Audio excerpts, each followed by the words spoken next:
Do you know how to say I eat with chopsticks in Japanese? シークレットジャパニーズチャンネル。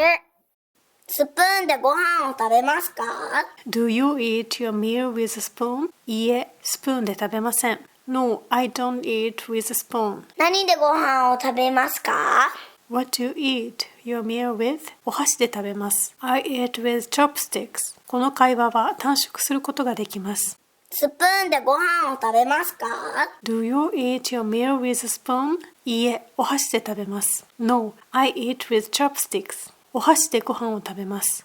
I eat meal with chopsticks. 箸でご飯を食べます。とも言うことができますが、お箸のおは丁寧に言う時の言葉です。お箸でのでは動きの手段や方法を示す名詞と一緒に使います。ご飯をのをは主体が働きかける代償を示します。スプーンでカレーライスを食べます。I eat curry rice with a spoon. パソコンで映画を見ます。I watch movie on personal computer. スマホで写真を撮ります。I take pictures with my smartphone. スーパーで魚を買います。I buy fishes at supermarket. 売店で飲み物を買います。I buy drink at kiosk. 売店の店の漢字を見ていきます。漢字一文字だと店と読みます。上から書いていきます。お店で飲み物を買います。I buy drink at the shop. 売店ではなく、丁寧に店にをつけてお店でというのが一般的です。漢字の読み方は店、